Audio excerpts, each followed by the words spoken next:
अब बिहारी फर्स्ट की आप बात करते आए हैं। बिहार चुनाव निमट गया है, बहुत अच्छा प्रदर्शन आपका रहा है, लेकिन अब सुनते हैं कि आप विस्तार कर रहे हैं। तो अगला मिशन क्या है? बंगाल में 1.5 करोड़ से ज्यादा वोटर हैं बिहार के, और उत्तर प्रदेश। तो अगला मिशन एलजेपीआर का क्या है? देखिए, इतना जरूर है, मैं मेरे पिता के सपनों को पूरा करने के उद्देश्य के साथ आगे बढ़ रहा हूं। उन्होंने सपना देखा था एक विकसित बिहार का, साथ ही में पार्टी के विस्तार का भी। जहां विकसित बिहार की बात है, चुनाव आपने कहा हम लोग जीत कर आए। बिहार फर्स्ट, बिहारी फर्स्ट का नारा देकर जनता ने अपना विश्वास मुझ पर, मेरे दल पर, मेरे गठबंधन पर जताने का काम किया। अब समय है उस विश्वास पर खरा उतरने का। तो यकीनन पहली प्राथमिकता मेरी बिहार फर्स्ट, बिहारी फर्स्ट, जिन जिन वादों के साथ मैंने चुनाव में मैं उतरा था, उन वादों को पूरा करूं। साइमल्टेनियसली यस, पार्टी का एक्सपेंशन मोड है।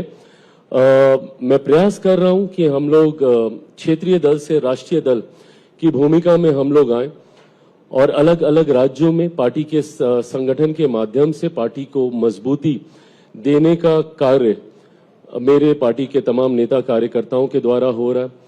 आज मुझे खुशी है इस बात की कि आज से 3-4 साल पहले 2021 में मुझसे मेरी पार्टी का नाम, निशान, सिंबल सब छीन लिया गया था। उस रात जितनी तकलीफ मुझे इस बात की थी कि मेरी पार्टी समाप्त हुई है, उससे ज्यादा तकलीफ इस बात की थी कि पापा जहां कहीं होंगे वो इस बात को लेकर दुखी होंगे कि उन्होंने जिस खून पसीने से इस पार्टी को बनाया, शायद मैं उससे संभाल नहीं पाया। पर आज मुझे इस बात का संतोष है कि पापा जिस स्थिति में छोड़ के गए थे पार्टी को, आज उससे एक कदम ज्यादा मजबूत ही है पार्टी। आज मेरे 5 सांसद हैं, 19 विधायक हैं, 2 मंत्री राज्य में हैं, 1 राज्य मंत्री बिहार में है, 1 विधायक मेरे झारखंड में है, 2 विधायक मेरे नागालैंड में है।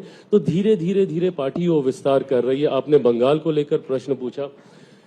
हाँ, मैं चाहता हूं कि बंगाल में भी पार्टी आगे बढ़े। मैं मानता हूं कि बंगाल न सिर्फ एक खूबसूरत प्रदेश है, वहां के लोग इतने खूबसूरत हैं, इतनी मिठास है, पर उस राज्य जो डिजर्व करता है वो कहीं ना कहीं नहीं मिला है। मौजूदा नेतृत्व बंगाल को मुख्य धारा के साथ व्यक्तिगत द्वेष की वजह से नहीं जोड़ पा रहा है। आपको मेरे प्रधानमंत्री से शिकायत होगी, बट उसका कतई ये मतलब नहीं है कि आप केंद्र सरकार की योजनाएं जिससे आपके राज्य का विकास हो सकता है, आप उसको धरातल पर नहीं उतरने दें।